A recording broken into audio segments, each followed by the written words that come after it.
43 taon. Ganyan kami katagal na nagsama ng aking asawang si Arturo. 43 taon ng pagmamahal, ng pag-aaruga, at ng sakripisyo.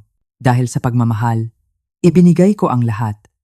Noong nagsisimula pa lamang ang aming kaisa-isang anak na si Paolo, may pangarap siyang magtayo ng sarili niyang negosyo. Kami ni Arturo, hindi na kami bumabata.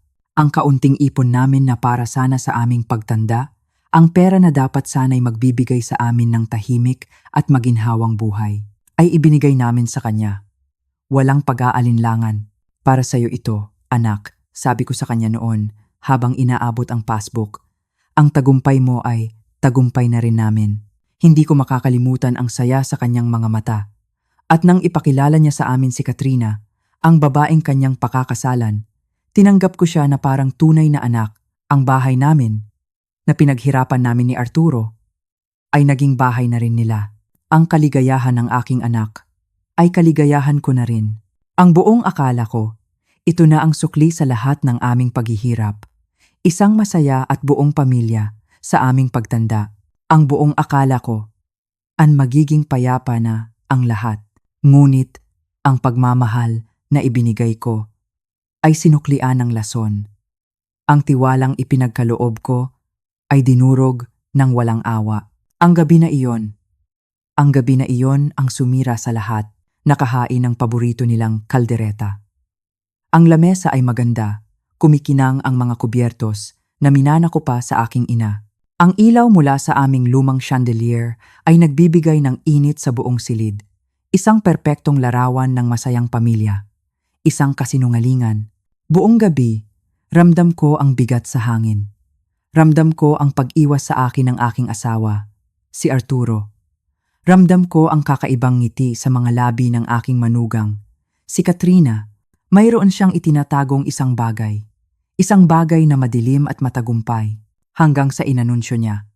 Buntis po ako. Nagtatalon sa tuwa ang anak kong si Paulo. Niyakap niya ang kanyang asawa. Ang mukha'y puno ng purong kaligayahan. Ma, pa, magiging lolo at lola na kayo. Ngunit sa likod ng balikat ng aking anak, nakita ko ang tunay na anyo ni Katrina. Ang mga mata niya ay nakatitig hindi sa kanyang asawa, kundi sa aking asawa, sa aking Arturo. At sa mga matang iyon, mayroong panunumbat at tagumpay. Lumapit siya sa akin na para bang babatiin ako. Yumuko siya at ang kanyang hiningay mainit sa aking tainga. At doon, ibinulong niya ang mga salitang pumatay sa aking kaluluwa. Ang sabi niya, "Konsepsyon po ako sa asawa ninyo, tita. Dinadala ko ang anak niya. Anak niya. Anak ng aking asawa." Isang sampal. Isang napakalakas na sampal sa aking pagkatao. Sa harap ng aking sariling pamamahay. Sa ilalim ng bubong na ako ang nag-alaga. Tinawag niya akong isang kawawang matanda. Isang talunan. Ang sakripisyo ko. Ang pagmamahal ko. Lahat ay binaliwala. Wala silang utang na loob, pero hindi nila alam na ang isang ina na nasugatan ng malalim ay mas matapang kaysa sa inaakala nila. Hindi ako umiyak, hindi ako nag-iskandalo. Sa halip, isang tawa ang kumawala sa aking bibig, isang tawang malamig at matatag. Nagulat siya, nagulat silang lahat. Tahimik lang ako. Sa mga sumunod na araw, pinanood ko sila. Bawat galaw, bawat salita, bawat kilos na akala nila'y hindi ko nakikita. Pinakinggan ko ang mga usapang akala nila'y hindi ko naririnig.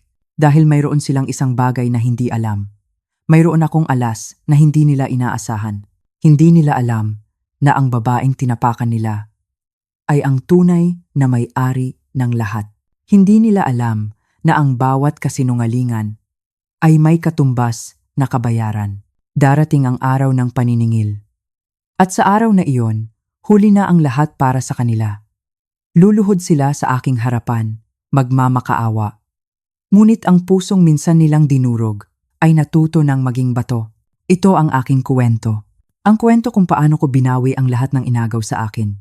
Kung naranasan mo nang maramdamang dayuhan ka sa sarili mong tahanan, i-like at i-share mo ang video na ito. At mag-iwan ka ng komento sa ibaba. Saan kayo nanonood? Gusto kong marinig ang inyong kuwento. Halika, magkuwentuhan tayo. Ang gabing iyon ay hindi ako nakatulog. Ang bawat sulok ng aming silid, na dati kanlungan ng kapayapaan sa loob ng 43 taon, ay biglang naging selda ng aking mga agam-agam. Katabi ko sa kama ang aking asawa, si Arturo, ngunit ang kanyang presensya ay parang anino na lamang ng lalaking aking pinakasalan. Ang bawat paghinga niya, na dati musika sa aking pandinig, ngayoy tila isang paalala ng kasinungalingang kanyang itinatago. Paano niya nagawa ito sa akin? Sa amin? Sa ilalim ng aming bubong. Sa harap ng aming nag-iisang anak. Ang mga tanong ay paulit-ulit na umikot sa aking isipan. Bawat isa'y mas matalim kaysa sa nauna. Pagsikat ng araw, bumangon ako na parang isang makina. Automatiko. Ginawa ko ang mga bagay na kinagawian ko na. Nagtimpla ako ng 2 tasa ng kape. Nagluto ng itlog para kay Arturo, sunny side up, na may tostadong tinapay na hiniwa ng pahilis, eksakto sa paraang gusto niya. Umupo kami sa aming maliit na lamesa sa kusina, sa ilalim ng sinag ng umaga, ngunit ang liwanag ay hindi kayang pawiin ang dilim na namamagitan sa amin. Tinitigan ko ang kanyang mukha, hinahanap ang Arturo na aking minahal. Ngunit ang nakita ko ay isang estranghero. Nakakain ka ba ng maayos? Tanong niya, habang hindi man lang inaalis ang tingin sa hawak niyang dyaryo. Oo, pagsisinungaling ko. Ang katahimikan ay mabigat, puno ng mga salitang hindi namin masabi. Maya-maya, tiniklop niya ang dyaryo at tumayo. Maghahardin muna ako, sabi niya. Kailangan kong asikasuhin ang mga rosas bago dumating ang tag-ulan. Maghahardin. Ilang beses ko na bang narinig ang mga salitang iyan sa mga nakalipas na buwan. Pinanood ko siyang maglakad palayo at napansin ko ang bahagyang pagkukuba ng kanyang mga balikat, isang bagay na wala pa noong 1 taon. Sa edad na 72, makisig pa rin siya. Ngunit ngayon, nagdududa na ako kung kilala ko pa ba talaga ang lalaking nasa likod ng pamilyar na mukhang iyon. Nang maiwan akong mag-isa, habang lumalamig ang aking kape, hinayaan kong maglakbay ang aking isipan. Pinilit kong alalahanin ang mga nakalipas na buwan, hinahanap ang mga piraso ng palaisipan na hindi ko pinansin. At naroon nga sila, nagkalat, naghihintay lamang na pagtagpi-tagpiin. 3 buwan na ang nakalipas, nagsimulang maligo si Arturo sa mga kakaibang oras. Hindi lang tuwing umaga, kundi pati pagkatapos magtrabaho sa hardin o bago maghapunan, kahit wala naman kaming pupuntahan. Nang tanungin ko siya, ang sabi niya'y ayaw niya raw amoy lupa at pataba. Naniwala ako. 2 buwan ang nakalipas, may nakita akong credit card statement na may mga gastusing hindi ko makilala. Isang flower shop sa kabilang bayan. Isang alhasan na hindi ko pa naririnig. Nang tanungin ko si Arturo, sabi niya'y para raw sa mga sorpresa sa aking kaarawan. 4 na buwan pa bago ang kaarawan ko, pero pinili kong maniwala. At 6 na linggo ang nakalipas. Nagsimulang dumalas ang pagbisita ni Katrina. Laging dumarating kapag nasa trabaho si Paulo. Laging may dahilan. Kesyo gusto raw matuto ng mga resipi ng pamilya o humihingi ng payo tungkol sa buhay mag-asawa. Magtatagal siya ng ilang oras at madalas ko silang mahuhuli ni Arturo na nag-uusap ng pabulong. Na biglang hihinto kapag pumasok ako sa silid. Nag-uusap lang tungkol sa hardin, sasabihin ni Arturo. Interesado si Katrina sa mga rosas. Pero kailan pa siya nagka-interes sa paghahardin? Siya na minsay nagreklamo na ang dumi sa ilalim ng kanyang kuko ay parang napaka-primitibo. Ngayon, sa liwanag ng masakit na katotohanan, ang mga pag-uusap na iyon ay nagkaroon ng ibang kahulugan. Ang paraan ng paghawak ni Katrina sa braso ni Arturo habang sila'y nag-uusap, ang paraan ng pagtawa niya sa mga bagay na hindi naman nakakatawa. Ang pamumula ng pisngi ni Arturo na ilang taon ko nang hindi nakikita. Akala ko noon, nabobola lang ang asawa ko sa atensyon ng isang bata at magandang babae. Isang simpleng kayabangan, sabi ko sa sarili ko. Natural lang sa isang lalaking may edad na. Napakatanga ko pala. Biglang tumunog ang telepono na pumutol sa aking madilim na pag-iisip. Boses ni Paulo, masaya at puno ng sigla. Ma, nakatulog po ba kayo kagabi? Ako po kasi, hindi makatulog sa sobrang saya. Pinoproseso ko pa. Anak, Maingat kong sabi. Napakagandang balita niyan. Si Katrina po, gumagawa na ng mga listahan. Mga pangalan ng baby, tema ng nursery, lahat-lahat. Gusto na niyang mamili ngayong weekend. Huminto siya sandali. Nabanggit po niya na mukhang masaya raw si Papa sa balita. Medyo naging emosyonal daw po si Papa nang sabihin niya. Humigpit ang hawak ko sa telepono. Kailan niya sinabi kay Papa mo? Tanong ko. Nung 1 linggo pa po yata. Gusto niya raw pong kay Papa muna sabihin. Kinakabahan daw po siya kung ano ang magiging reaksyon ninyo. Ang bait niya. No ma? Nag-aalala siya na baka isipin ninyong masyado pa kaming bata. 1 linggo. 1 buong linggo. Sinabi niya kay Arturo ang tungkol sa pagbubuntis 1 linggo bago niya inanunsyo sa aming lahat. Bakit? Bakit niya gagawin iyon? Maliban na lamang kung, Ma? Andyan pa po kayo? Oo anak, sabi ko. Iniisip ko lang ang mga kailangan nating ihanda. Pagkababa ko ng telepono, tulala akong nakatitig dito. Ang mga piraso ng palaisipan ay nagkabit-kabit na sa aking isipan at ang nabuong larawan ay puno ng sakit at pagtataksil. Kailangan kong malaman ang katotohanan, ngunit hindi ko kayang harapin si Arturo. Hindi pa ngayon. Dahil kung mali ako, kung ang isip ko lang ang gumagawa ng problema, sisirain ko ang aming pagsasama ng dahil sa wala. Ngunit kung tama ako, kailangan kong maging handa. At doon, sa katahimikan ng aking kusina, nagpasya ako. Hahanapin ko ang katotohanan, gaano man ito kasakit. Ang aking investigasyon ay nagsimula sa opisina ni Arturo. Miyerkules ng umaga, pagkaalis niya para sa kanyang lingguhang check-up sa doktor, umakyat ako sa hagdan patungo sa silid na nagsilbing kanyang santuwaryo sa loob ng maraming taon. Ang mabigat na pinto na gawa sa kahoy ay umalati habang itinulak ko ito at naramdaman ko ang pagiging isang magnanakaw sa sarili kong pamamahay. Ang opisina ni Arturo ay eksakto kung paano niya ito iniwan. Ang mga papel ay maayos na nakasalansan, ang mga libro ay nakaayos ayon sa paksa at ang kanyang lumang silyang katad ay nakaposisyon upang masalubong ang liwanag ng umaga. Ang silid ay amoy ng kanyang aftershave at ng bahagyang alimuom ng mga lumang libro. Lagi kong iginagalang ang kanyang privacy, bihirang pumasok ng walang paanyaya. Ngayon, iniisip ko kung ano ang naging kapalit ng paggalang na iyon. Sinimulan ko sa kanyang lamesa. Ang aking mga kamay ay bahagyang nanginginig habang binubuksan ko ang unang drawer. Mga ballpen, paper clips, mga business card ng mga doktor at kontratista. Walang kakaiba. Ang pangalawang drawer ay naglalaman ng mga bayarin at sulat. Lahat ay mukhang normal. Ngunit sa pinakailalim na drawer, sa ilalim ng isang bunton ng mga magazine tungkol sa paghahardin, natagpuan ko ang isang bagay na nagpahinto sa aking paghinga. Mga bank statement, hindi sa aming joint account, kundi sa isang hiwalay na checking account na hindi ko alam na umiiral. Ang mga statement ay mula pa 6 na buwan ang nakalipas. At habang binabasa ko ang mga nakasulat, lalong lumalim ang aking pagkalito. May mga malalaking deposito, 200 at 50,000 piso. 400,000 piso. 600,000 piso.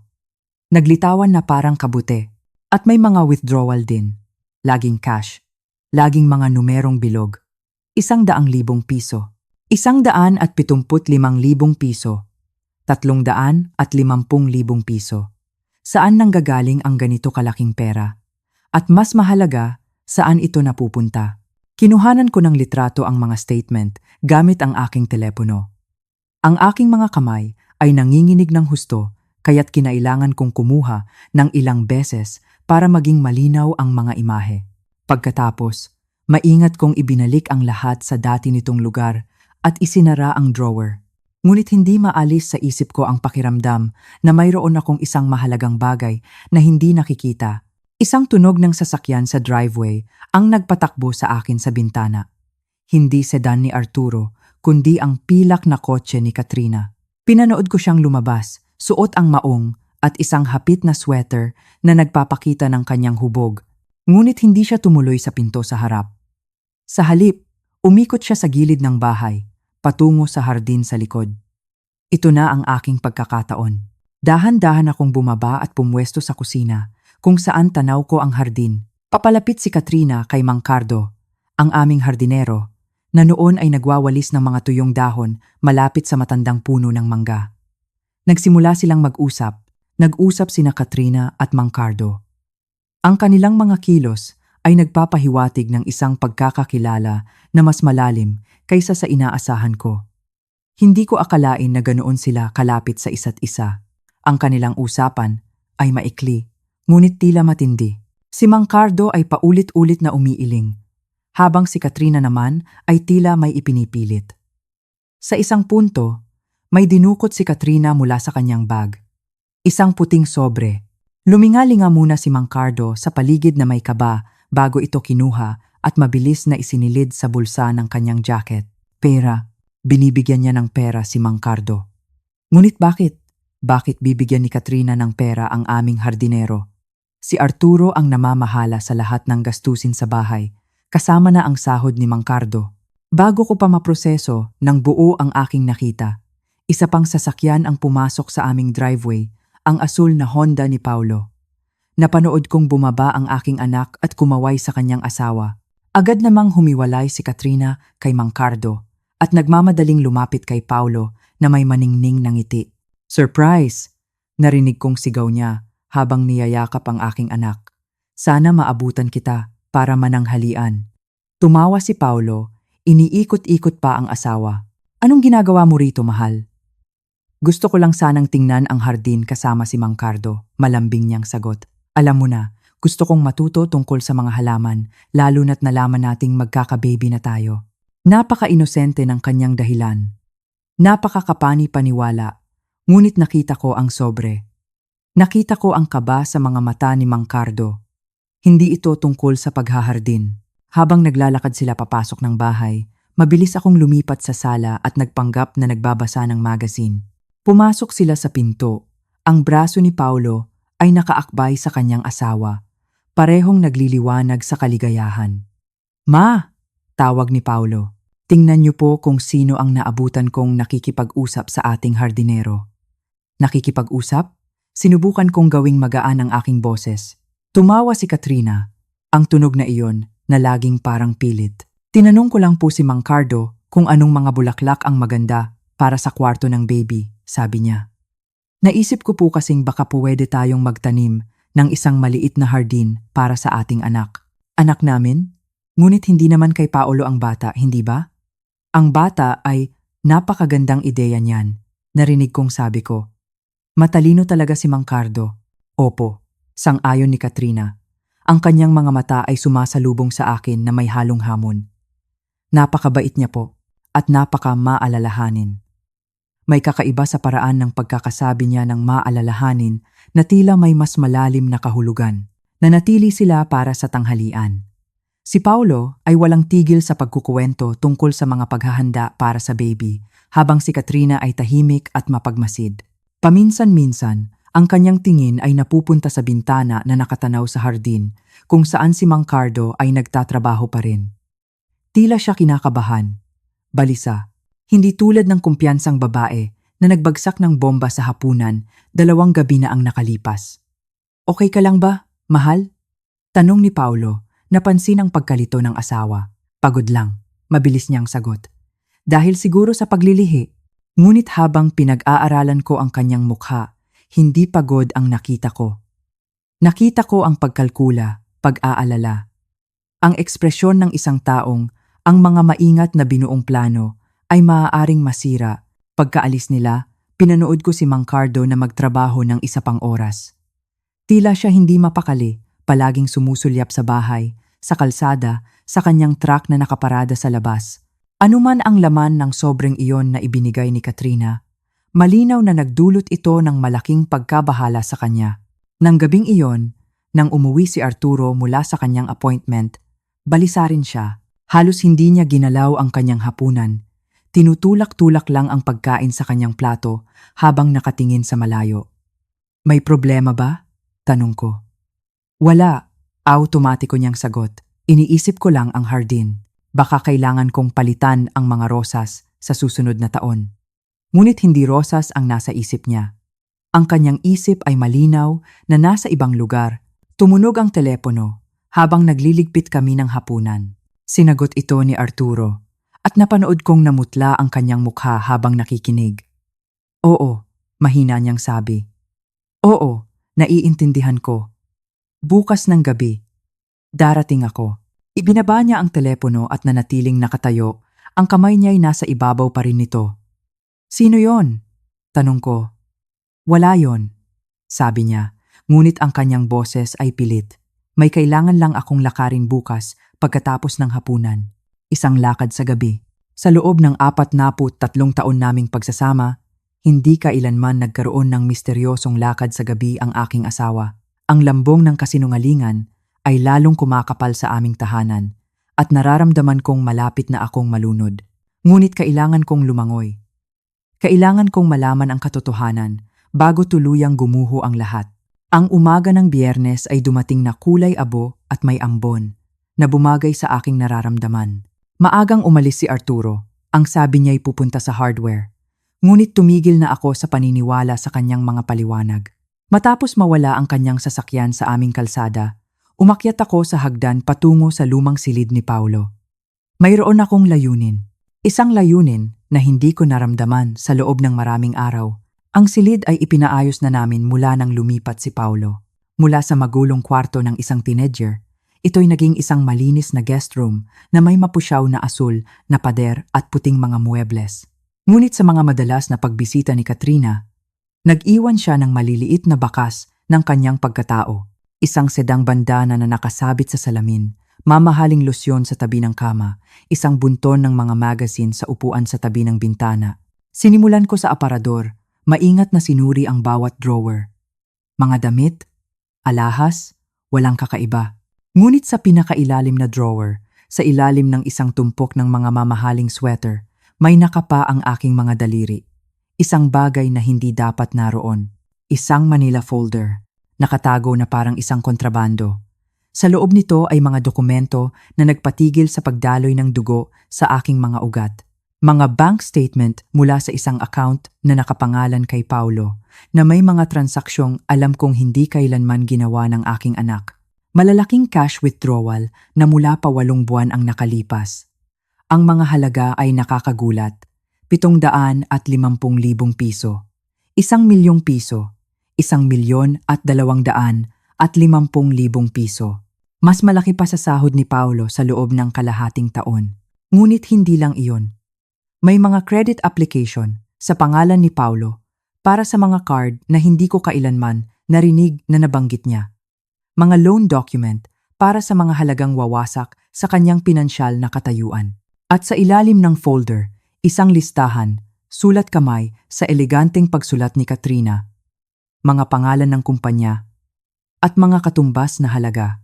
Nanginig ang aking mga kamay habang kinukuhanan ko ng litrato ang lahat. Ang aking isip ay nagkukumahog na intindihin ang aking nakikita. Hindi ito tungkol sa isang relasyon. Ito ay tungkol sa pera, napakaraming pera. Pera na wala ang aking anak. Isang tunog mula sa ibaba ang nagpatigil sa akin. Ang pagsara ng pinto sa harap. Mabilis kong ibinalik ang lahat sa dati nitong lugar at sumilip sa bintana. Ang kotse ni Katrina ay nasa driveway at siya'y naglalakad papasok sa bahay na may karaniwang kumpiyansa. Nakababa ako bago pa man siya makapasok gamit ang susi na ibinigay namin sa kanya pagkatapos ng kasal. Tita Teresita, tawag niya. Ang boses niya'y puno ng peking sigla. Sana po ay hindi kayo nagulat na pumasok ako. Nanuyo ang aking lalamunan. Ayos lang. Gusto mo ba ng kape? Sige po, salamat. Naging abala ako sa pagtitimpla. Habang ramdam na ramdam ko ang pag-upo ni Katrina sa aking lamesa sa kusina na para bang pag-aari niya ang lugar. Nang humarap ako, pinapanood niya ako ng kanyang matatalas na berdeng mata. May munting ngiti sa kanyang mga labi. Mukha po kayong kinakabahan, puna niya. Ayos lang po ba kayo? Pagod lang, pagsisinungaling ko. Hindi nakatulog ng maayos. Humigop siya ng kape. Siguro po marami kayong iniisip. Ang bagong baby po kasi, nakaka-overwhelm. Lalo na kung hindi inaasahan. May laman ang kanyang mga salita. May kakaiba sa itsura niya ngayon. Mas matigas. Tila binitawan na niya ang pagpapanggap na isang mabait na asawa. Katrina, maingat kong sabi. Maaari ba kitang tanungin? Siyempre po, bakit mo sinabi kay Arturo ang tungkol sa pagbubuntis bago mo sabihin kay Paolo? Huminto ang kanyang tasa sa ere. Sa isang saglit, may kumislap sa kanyang mukha. Pagkagulat, marahil, o pagkalkula. Pagkatapos ay bumalik ang ngiti. Kinakabahan po kasi ako, malumanay niyang sagot. Gusto ko pong masiguro na susuportahan ako ng pamilya bago ko sabihin sa asawa ko. Napakabait po kasi sa akin ni Tito Arturo. Mabait, ulit ko. Napakabait po. At maprotekta. Nag-aalala po siya sa akin nitong mga nakaraang araw. Inilapag niya ang kanyang tasa at sumandal pasulong. Nabanggit po ba niya na may mga pinagdadaanan akong paghihirap? Anong klaseng paghihirap? Tanong ko. Stress lang po, mga problema sa pera. Ang kanyang mga mata ay hindi umalis sa akin. Alam niyo na po yun, kapag bata pa at nagsisimulang pa lang. Minsan, nakakagawa ka ng mga desisyon na parang tama sa una, pero nagiging komplikado pala. Pakiramdam ko'y naglalakad ako sa isang minahan. Mga desisyon na nangangailangan ng pangunawa ng pamilya, patuloy niya. Mga desisyon na nangangailangan ng paglilihim. Huminto siya, pinag-aaralan ang aking mukha. Mga desisyon na kung saan naging napakalaking tulong ng inyong asawa. Sumikip ang aking dibdib. Hindi kita maintindihan. Hindi ba? Tumayo siya at lumapit sa bintana. Napakabuting tao ni Tito Arturo. Isang tapat na ama. Gagawin niya ang lahat para protektahan ang kanyang pamilya, hindi ba? Kahit na ang kapalit nito ay ang sarili niyang reputasyon. Ang mga salitang iyon ay parang lason na kumalat sa hangin. Tinitigan ko siya. Ang maskara ay tuluyan nang nawala. Ang nakita ko sa kanyang mukha ay purong pagkalkula. Ang ekspresyon ng isang taong hawak ang lahat ng baraha at alam niya ito. Ang sinasabi ko, sabi niya, ay may mga sikretong mas mahalaga kaysa sa iba, Tita Teresita. At may mga taong handang magbayad ng mahal para manatili itong nakabaon. Bago pa ako makasagot, narinig namin ang mga boses sa labas. At doon, sa hardin, nakita ko sina Arturo at Mang Cardo, nag-uusap ng masinsinan. Ang simula ng katapusan ay narito na. Nang makita namin ni Katrina ang pag-uusap ni na Arturo at Mang Cardo sa labas, nagbago ang kanyang mukha. Isang kislap ng pagkataranta ang dumaan sa kanyang mga mata. "Excuse me po," mabilis niyang sabi, at nagmamadaling lumabas patungo sa likod bahay. Kailangan ko po silang makausap. Hindi ako nagpaiwan. Sumunod ako sa kanya. Nanatili sa sapat na layo para marinig ang lahat, ngunit nagkukunwaring nag-aayos lang ng mga halaman. Ang kanilang usapan ay biglang natigil nang dumating si Katrina. Ngunit ang tensyon sa hangin ay napakabigat na halos kaya mo nang hiwain. "May problema ba rito?" tanong ni Katrina, ngunit ang kanyang boses ay matalas, puno ng babala. Tumingin si Mang Cardo sa pagitan ni na Arturo at Katrina. Ang kanyang mukha'y puno ng pagkabalisa. "Hindi ko na po kayang ituloy ito," mahina niyang sabi. "Hindi po ito tama. Mabuting tao si Paolo. Hindi niya deserve ito." "Mang Cardo." Ang boses ni Katrina ay sinlamig ng yelo. "Napag-usapan na natin ito." Doon na ako sumingit. Hindi ko na kaya ang pananahimik. "Anong napag-usapan ninyo?" tanong ko, lumalapit sa kanila. Sabay-sabay silang lumingon sa akin. At sa kanilang mga mukha, nakita ko ang pagkakasala, bagaman sa iba't ibang paraan. Si Mang Cardo ay mukhang nasusuka sa pagsisisi. Si Katrina ay galit dahil naistorbo. At si Arturo? Si Arturo ay mukhang isang taong matagal, nang nagpapasa ng isang napakabigat na krus. "Teresita," sabi niya, ang boses niya'y basag, "hindi mo dapat naririto." Sa sarili kong bakuran, pinanatili kong matatag ang aking boses sa kabila ng kaguluhan sa aking dibdib. Ano ba talaga ang pinag-uusapan ninyo na hindi ko dapat marinig? Isang mahabang katahimikan ang namagitan sa amin. Tanging ang tunog lamang ng ambon na tumitila sa mga dahon ang maririnig. Sa wakas, nagsalita si Mang Cardo. "Hindi ko na po kaya," sabi niya, nakatingin ng diretso sa akin. "Ginang Holloway, may mga bagay po kayong dapat malaman. Mga bagay tungkol sa tama na yan," sigaw ni Katrina. "Mang Cardo, may kasunduan tayo." "Anong kasunduan?" Giit ko. Tumingin si Mang Cardo kay Arturo, may pakiusap sa kanyang mga mata. "Sabihin niyo na po sa kanya." sabi niya. Karapatan niyang malaman ang totoong nangyayari. Napapikit si Arturo. At nang imulat niya ang kanyang mga mata, puno ito ng sakit na halos ikahapo ko. Teresita, bulong niya. Hindi ko ginustong malaman mo sa ganitong paraan. Malaman ang ano. Ngunit kahit nagtatanong ako, ang mga piraso ng palaisipan ay nagsisimula ng mabuo sa aking isipan.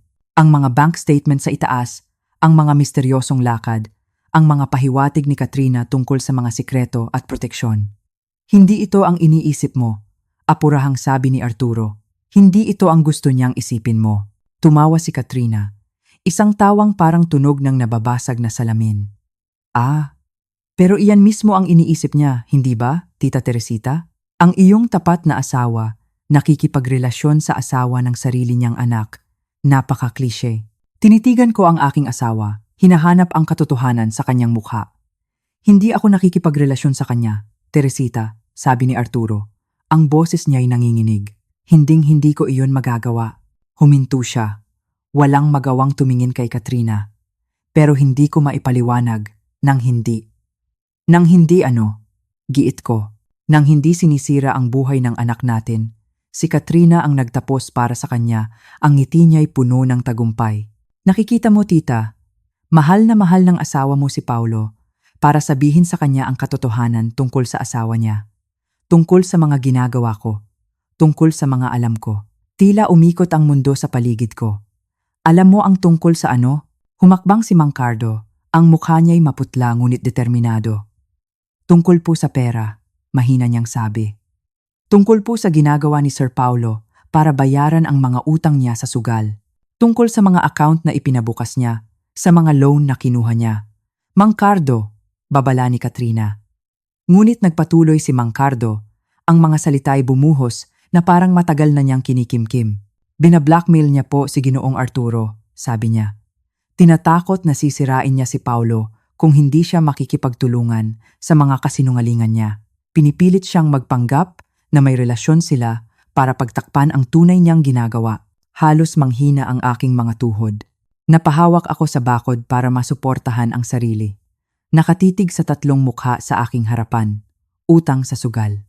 Tumango si Arturo, puno ng pagdurusa. Online poker, pustahan sa sports. Nagsimula sa maliit, pero may utang siyang mahigit 5 milyong piso, Teresita. Sa mga delikadong tao. At siya po ang nagpasok sa kanya diyan, sabi ni Mang Cardo. Ang boses niya'y puno ng pagkasuklam. Ipinakilala niya si Sir Paulo sa mga site, hinikayat na lumaki ang taya. Tapos, nang baon na sa utang, nag-alok siya ng tulong, kapalit ng isang bagay. Tumingin ako kay Katrina na pinapanood ang lahat na may halong aliw.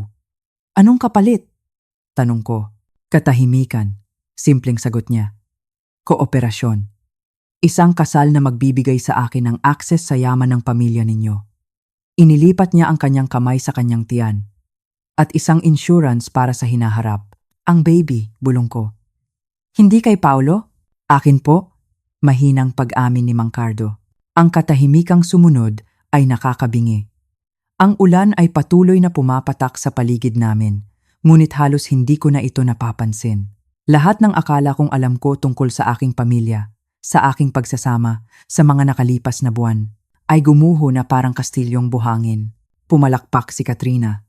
Dahan-dahan, mapanukso. Ayan, sabi niya. Lumabas na rin ang lahat ng baho. Ang tanong ngayon, Tita Teresita, ano ang gagawin mo? Ang komprontasyon sa hardin ay nag-iwan sa akin ng pakiramdam na parang nasagasaan ako ng truck. Naupo ako sa sala ng maraming oras matapos silang lahat umalis, nakatitig sa kawalan, sinusubukang iproseso ang bigat ng aking mga nalaman. Ang aking anak ay nalulunod sa utang sa sugal. Ang aking asawa ay biktima ng blackmail. Ang aking manugang ay isang tusong manggagamit na buntis sa anak ng aming hardinero. At sa gitna ng lahat ng ito, ako ang inaasahang aayos ng lahat nang hindi sinisira ang mga taong mahal ko. Lumipas ang mga sumunod na araw na parang nasa panaginip.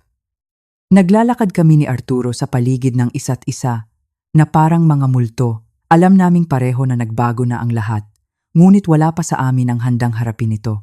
Ilang beses siyang sumubok na magpaliwanag, Ngunit sa bawat pagkakataon, itinataas ko lang ang aking kamay. "Wag muna," sabi ko. Kailangan kong mag-isip, at nag-isip nga ako.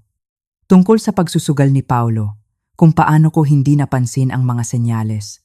Tungkol sa sakripisyo ni Arturo, na tinanggap ang papel ng isang taksil na asawa para protektahan ang aming anak.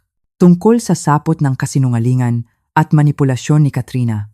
Ngunit higit sa lahat, naisip ko si Mang Cardo. Umalis siya kinabukasan, nag-iwan ng isang sulat na nagsasabing uuwi na siya sa kanyang probinsya. Hindi ako galit sa kanya. Kung tutuusin, naawa ako. Si Katrina ay parang isang gagamba at siya ay isa lamang sa mga langaw na nahuli sa kanyang sapot. Martes ng sumunod na linggo nang ibigay sa akin ng tadhana ang susi sa lahat. Iniiwasan kong umakyat sa itaas, sa lumang silid ni Paulo kung saan ko natagpuan ang mga dokumento. Ngunit nang umagang iyon, may narinig akong agos ng tubig sa banyo roon. Nandoon na naman si Katrina, ginagamit ang aming bahay na parang sarili niyang pahingahan. Hinintay ko siyang bumaba at pagkatapos ay umakyat ako para tingnan kung naisara niya ng maayos ang gripo. Isang maliit na dahilan, ngunit kailangan kong gumawa ng isang bagay. Malinis ang banyo, gaya ng dati. Ngunit sa pagkakataong ito, mayroon siyang naiwan, nakasiksik sa likod ng inidoro. Marahil ay nahulog mula sa kanyang bag. Isang mahabang puting sobre, bahagyang lukot. Bumilis ang tibok ng puso ko bago ko pa man ito buksan. Isang instinct ang nagsasabi sa akin na ito ay mahalaga. Sa loob, may isang piraso ng papel na may letterhead ng isang laboratorio. Isang resulta ng DNA test.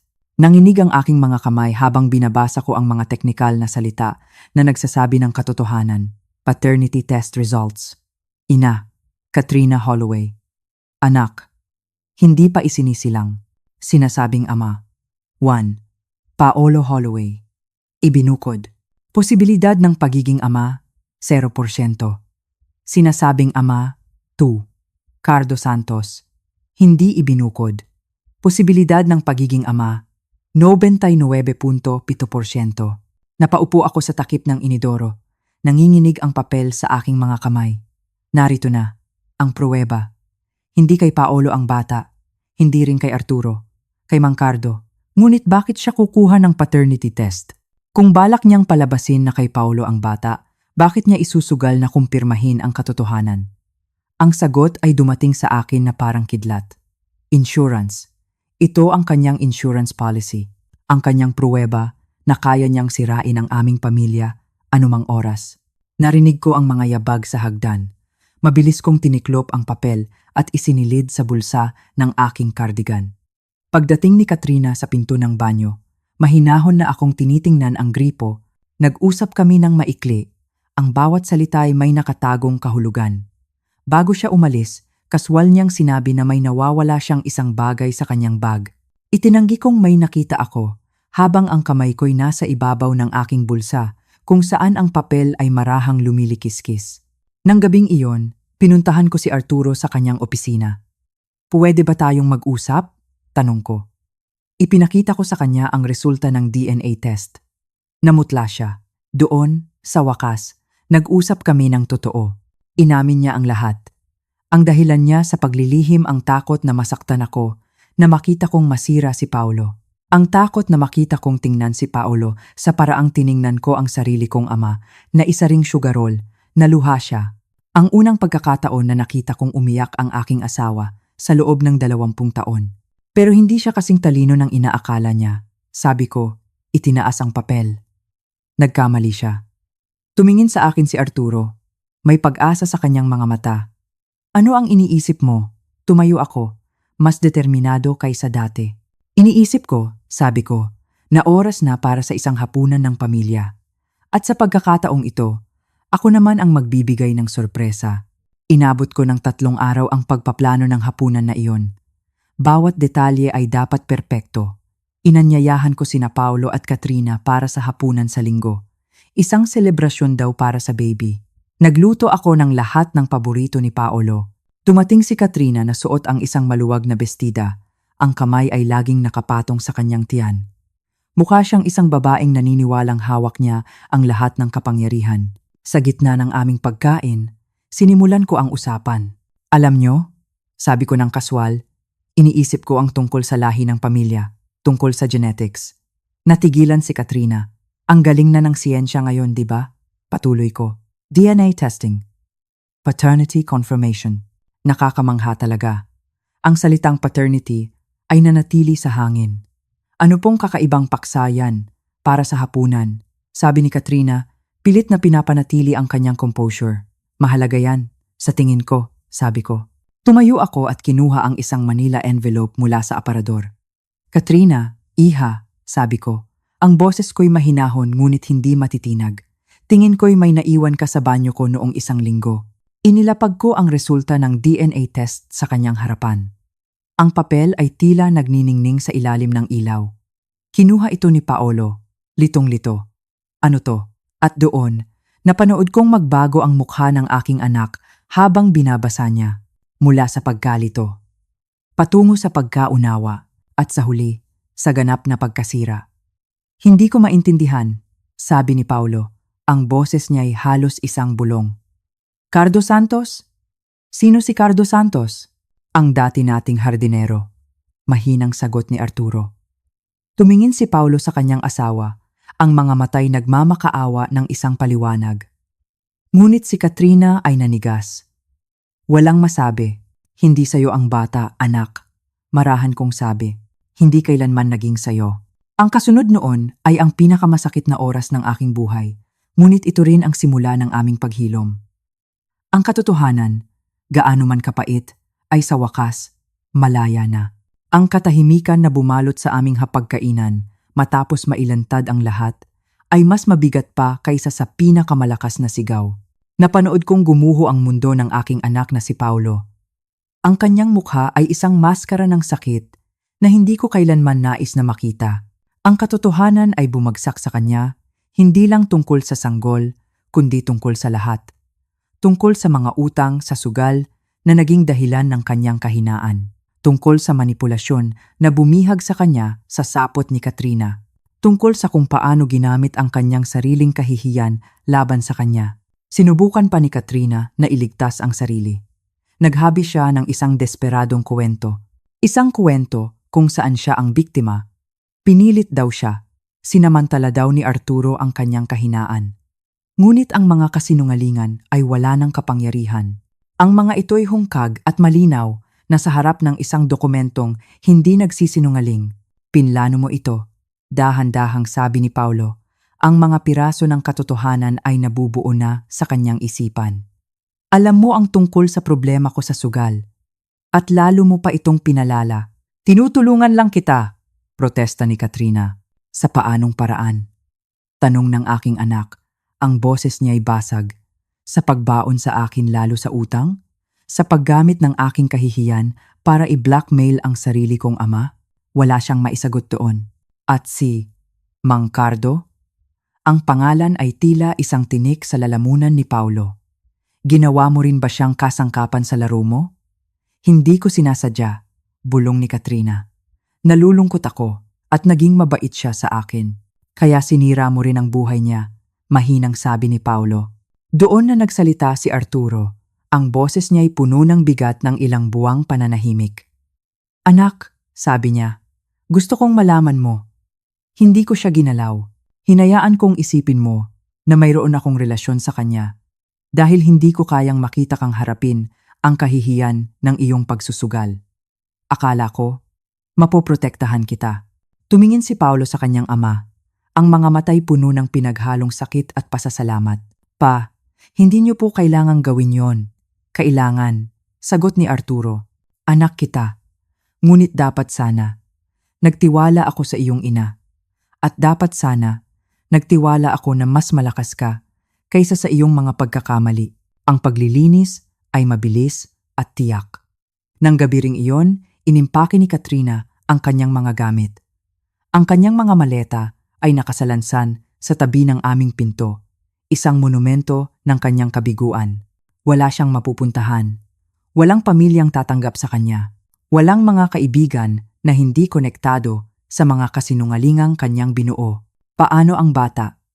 Desperado niyang tanong habang isinasakay ni Paolo ang kanyang mga gamit sa kotse. Hindi niyo naman siguro itatakwil ang sarili ninyong apo. Doon, lumapit ako sa kanya. Magiging maayos ang bata, mahinahon kong sabi. Nakausap ko na ang kapatid na babae ni Mang Cardo sa Cebu. Handa kanyang kupkupin hanggang sa ikaw ay makapanganak at tulungan kang makapagsimula. Napatingin sa akin si Katrina, puno ng pagtataka. Inayos niyo po na pumunta ako sa Cebu? Inayos ko na magkaroon ka ng pagkakataong magsimulang muli, pagtatama ko, para palakihin ang iyong anak ng tapat, nang walang kasinungalingan o manipulasyon. Kung ano ang gagawin mo sa pagkakataong iyon. Nasa iyo na. Habang papalayo ang kanyang sasakyan sa aming kalsada, wala akong naramdamang tagumpay. Wala akong naramdamang kasiyahan. Tanging kalungkutan lamang para sa sakit na naidulot. At isang malaking ginhawa na sa wakas. Tapos na ang mga kasinungalingan. 6 na buwan ang lumipas. Isang araw, nakatanggap ako ng isang sobre sa koreo. Sa loob, may isang litrato. Isang sanggol na lalaki na may maitim na buhok at maamong mga mata ni Mang Cardo. Sa likod nito, sulat kamay ni Katrina. David ang pangalan niya. Salamat po sa pangalawang pagkakataon. Si Paolo naman. Nagsimula siyang dumalo sa mga pagpupulong ng Gamblers Anonymous. Hinarap niya ang kanyang adiksyon nang may parehong determinasyon na ibinibigay niya sa lahat ng bagay sa kanyang buhay. Kami naman ni Arturo, mas naging malapit kami kaysa dati. Ang aming pagsasama, na sinubok ng napakatinding pagsubok, ay lalong tumibay dahil sa katotohanang sa wakas ay aming pinagsaluhan at ang aming tunay na apo. Ang bunga ng pag-ibig na totoo at tapat, dumating siya 8 buwan matapos ang gabing iyon. Isang magandang batang babae na may maitim na mga mata ni Paolo at ang nakakahawang tawa ng bago niyang asawa, si Sarah. Natutunan ko, sa edad na 65, na hindi pa huli ang lahat para ipaglaban ang iyong pamilya. Natutunan ko na minsan, ang pinakadakilang tagumpay ay ang pinakatahimik, hindi ang mga madramang komprontasyon o mga pampublikong paglalantad, kundi ang simpleng pagpili sa katotohanan kaysa sa kasinungalingan, pagpapatawad kaysa sa paghihiganti, at pag-ibig kaysa sa takot na masaktan. Sa huli, hindi ko sinira si Katrina. Inalis ko lamang ang kanyang kapangyarihang sirain kami. At iyon ang nagpabago sa lahat.